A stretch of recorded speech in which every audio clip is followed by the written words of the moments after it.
Bueno, hoy nos venimos a Ananda. Estamos aquí para hablar de un tema que nos hemos dado cuenta que está en boga de muchos corredores. Estamos en una etapa que hay muchos corredores comenzando y que están empezando a querer incrementar kilometrajes, pero se van encontrando con el temido la temida lesión de la periostitis.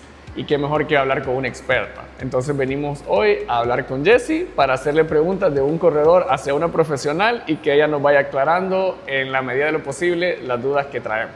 ¿Qué tal? Okay. Muy bien, gracias. Gracias por el espacio. Es muy importante, yo siempre digo que una comunidad bien informada toma decisiones mucho más acertadas y trabaja en un estilo de vida mucho más saludable, que es a lo que todos queremos apostar, ¿verdad? Es mejor prevenir que tratar lesiones todo el tiempo. Ok, muchas gracias por recibirnos, Jessie, aquí en su casa. Es un placer. Y bueno, la primera pregunta obligada es, ¿qué es la famosa periostitis? ¿Dónde te duele? Para que los corredores tal vez que nos van a ver digan, ah, sí, eso tengo yo. Ok, la periostitis tibial, lo voy a señalar, quizás es más fácil. La periostitis tibial es un dolor que se ubica justo en el recorrido de la parte interna de la tibia. Y generalmente se da por un proceso inflamatorio. Nuestros huesos tienen una capa que se llama periósteo, que es la capa una de las capas más irrigadas del hueso, y que esta capa pues obviamente se ve influenciada por las tensiones que puedan desencadenar los músculos que se insertan justo en todo el recorrido. En este caso, de manera concreta, hablamos de músculos como el tibial posterior y como el sóleo, que son músculos que se insertan justo en todo el recorrido de la tibia y que la tensión de esas fibras musculares sobre el periósteo, sobre esa capa, pueden empezar a generar inflamación, y esa inflamación obviamente se traduce en dolor, y ese dolor se traduce en una pérdida momentánea de la función porque nos duele caminar, nos duele trotar, y pues obviamente eso es lo que lleva a la gente a consultar generalmente. Ok, ¿y será que la periostitis es un paso obligado en la vida del corredor? Porque pareciera que a la mayoría cuando somos nuevos nos termina pasando. Es casi. Sí, hay varios factores que son importantes tener en consideración. Primero, el cuerpo lleva un tiempo de adaptación al deporte, cualquier deporte que nosotros hagamos, y obviamente como consecuencia de ello va a experimentar ciertas molestias que deben desaparecer en la medida en la que el cuerpo se va adaptando al deporte. Sin embargo, si hacemos un incremento brusco de la carga deportiva, pues sí podemos experimentar dolor porque la musculatura no se adapta suficiente. También porque no tenemos tiempos de recuperación activa, que son súper importantes, porque así como entrenar, llevar un proceso de entrenamiento ordenado nos ayuda a avanzar y a que el cuerpo se adapte, también no hacer una recuperación activa del entrenamiento nos puede llevar a generar lesiones. ¿Y a qué me refiero con recuperación activa? Pues que tengamos periodos de descanso. El descanso también es parte del entrenamiento y muchas veces nos lo saltamos porque queremos alcanzar nuestros objetivos deportivos más rápido, porque queremos que nuestro cuerpo se adapte más, y muchas veces descuidamos ese componente que es súper importante, que todos debemos tener en consideración si practicamos un deporte. Ok, entonces yo le preguntaba si es una lesión casi que obligada. Obviamente no le va a pasar quizás a todos, pero sobre todo para que los corredores que nos ven no se sientan tan frustrados, tan decepcionados, porque hay mucha gente que dice, no, yo no nací para esto, ya me lesioné tan pronto, pero o sea, es algo que va a pasar por la adaptación. Hay dos factores que son importantes acá. El primero es, si bien es cierto, tiene un periodo de adaptación, también hay que incorporar ejercicios que me ayuden a fortalecer la musculatura que va a estar más comprometida en el deporte que practico. Yo siempre le digo a mis pacientes, usted tiene que estudiar y aprender qué músculos son los músculos que están involucrados en el deporte que está practicando, porque si usted conoce la biomecánica de su deporte, también sabrá cómo prevenir lesiones, porque si no, le da el tema de la frustración, ¿verdad? Primero debemos comprender que esa adaptación llevará un tiempo y que es importante no parar, que también esa parte se debe considerar. Segundo, debemos cuidar que todos aquellos accesorios que utilizamos para desarrollar nuestro deporte sean accesorios adecuados, porque muchas veces comenzamos, sobre todo el corredor que va iniciando, muchas veces utiliza un zapato que no es el zapato adecuado para él, que de repente es un zapato más para caminar o un zapato con una suela muy plana que nos puede desencadenar un mayor impacto en el hueso. Recordemos que cada zancada que nosotros damos genera un estímulo de fuerzas biomecánicas que van a afectar a todo nuestro cuerpo, entonces debemos cuidar esa parte. Así que son esas dos cosas. Primero, no se frustren porque están llevando un proceso de adaptación. El cuerpo más o menos se tarda en adaptarse a una disciplina deportiva alrededor de 3 meses y todo va bien. Entonces hay que tener en consideración ese tiempo de adaptación. Y en segundo lugar, estudiar mucho sobre su deporte para que lo pueda comprender mejor. Y el último punto, que no es ni siquiera menos importante, sino de los más importantes, que todos los accesorios que utilicen sean accesorios adecuados para el deporte que van a practicar. Entonces, porque eso va a desencadenar una vida mucho más saludable, menos lesiones, menos frustraciones, y eso es lo que todos queremos. Me llamó la atención cuando nos dijo del descanso activo, porque me pasa mucho que hay gente que me dice, mira, voy a dejar de correr una semana, 15 días para que se me vaya la periostitis, y ahí viene la frustración, que descansaron una semana, 10 días, y de pronto salen a correr y ahí está todavía, y se frustran. O sea, que comprendamos mejor por qué si tenemos una lesión no debemos parar, sino hacer una recuperación activa. Debemos considerar que nuestro cuerpo tiene un tejido blanquecino, que es el que normalmente vemos cuando compramos una pechuga de pollo o un lomo de res, que se ve como blanco y duro. Ese tejido blanquecino se llama tejido facial. Y el tejido facial tiene como función principal en nuestro cuerpo unir a todas las estructuras de nuestro cuerpo y enviar toda la información dolorosa, biomecánica, sensitiva, la que transmite obviamente el dolor.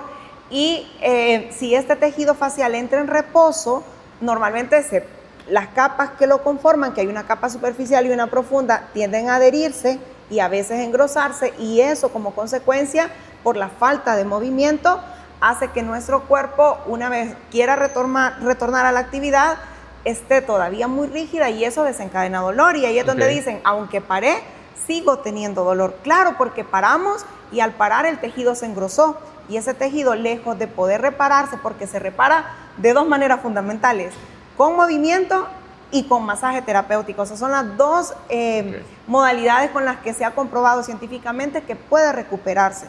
Y para que lo tengan en consideración, yo si tengo ya una lesión instaurada, que mi tejido facial está muy comprometido, puedo tardar hasta 1 año o más en recuperarme si dejé que esa lesión se cronificara. Entonces, que muchas veces es un sentido de frustración que le pasa a muchos deportistas que comienzan a hacer actividad deportiva, se lesionan, paran por mucho tiempo, luego quieren retomar la actividad y siguen presentando dolor, y obviamente se sienten frustrados, pero cuando hacen un proceso de recuperación adecuado, que el movimiento es parte de ese proceso, tienden a recuperarse y ya estar al 100%, incluso hasta 1 año después de haberse lesionado. Entonces deben tener paciencia, no parar, trabajar enfocados en, vamos a ir aumentando poco a poco de manera considerable hasta garantizar que estemos al 100%. Ok, y 2 preguntitas para ir como aterrizando. Una, yo le comentaba al principio, fuera de cámara, que yo aproveché cuando tuve periostitis hace como 7 años. Una ventaja que tuve es que para no parar del todo, porque había dolor, etcétera, yo aproveché la bicicleta, estuve saliendo a hacer bici y me daba cuenta que yo tenía el dolor bien fuerte, bajaba gradas, me dolía, etcétera. Pero luego que yo volvía de mi entreno de bicicleta, la lesión había mejorado increíblemente. Entonces yo tenía esa ventaja. Pero si alguien tiene bicicleta, puede hacer bici, eso le puede servir. Pero ¿y si no tuviera bici, qué le podría recomendar hacer? Si no tenemos bici, como en el caso de la periostitis tibial de manera puntual, el dolor está causado principalmente también por un factor de impacto, debo realizar un deporte que no me genere impacto, como nadar, por ejemplo, o puedo dedicarme a trabajar pilates, puedo dedicarme a caminar en lugar de correr o trotar, porque me representa menos impacto, y eso me va a permitir poco a poco ir saliendo de la lesión, mantener esa irrigación sanguínea que nos permite el ejercicio, y que de esta manera pues garanticemos que nuestro cuerpo se va readaptando nuevamente a la actividad deportiva. Pero sí es muy importante que si tengo una lesión causada por impacto o por otro factor estresante, como por ejemplo una zapatilla inadecuada, en primer lugar retire el factor estresante. En este caso puede ser el impacto o puede ser el zapato. En muchas ocasiones yo siempre les digo, deben tener varios pares de zapatos, y a veces pueden de manera rápida identificar si fue un zapato en particular. Claro. Lo retiro y sigo haciendo mi actividad con un zapato que sea más adecuado para mí. Porque sí, en el caso de la periositis tibial, que normalmente viene acompañada siempre de tendinopatía de la pata de ganso y de una fascitis plantar, porque casi nunca están solas, entonces es bien importante que el deportista cuide mucho el calzado que utiliza. Ok. Y la otra pregunta que le iba a hacer era precisamente con el tema de los estiramientos. A mí me sirvió mucho en aquel tiempo googleando, la verdad, así de forma totalmente empírica. Encontré cosas que podía hacer. Yo empecé a hacer ejercicios con la planta del pie, a levantarlos con una pesa, a simplemente incluso sin peso. Cuando estaba en el banco yo levantaba los pies hasta que se me fatigara el músculo y de hecho empecé a notar cómo se me empezó a marcar los músculos tibiales, cosas que antes yo no tenía. Y eso me sirvió mucho en mi experiencia. Y también el tema de tirar una toalla y empezar a recoger con los pies. Busqué una toalla delgadita, hacía eso como 10 veces y me mejoraba mucho. Entonces, ¿eso que hice fue suerte mía o si era algo que estaba bien? Está muy bien. De hecho, los últimos estudios sobre biomecánica en el corredor determinan que si yo no quiero sufrir fascitis plantar o periositis tibial o tendinopatía de la pata de ganso, debo fortalecer sí o sí a todos los músculos del pie. Y los músculos del pie son tanto los que están dentro del pie como los que vienen desde la zona de la pantorrilla, porque todos los músculos que mueven, la gran mayoría de músculos que mueven mi pie vienen de aquí arriba. Entonces, esa parte es bien importante. Cuidar muchísimo el fortalecimiento de todos esos músculos es vital para que el corredor no tenga lesiones. O sea, se ha comprobado que incluso puede tener una disminución del 40% en las probabilidades de lesiones si el deportista trabaja mucho el fortalecimiento del pie.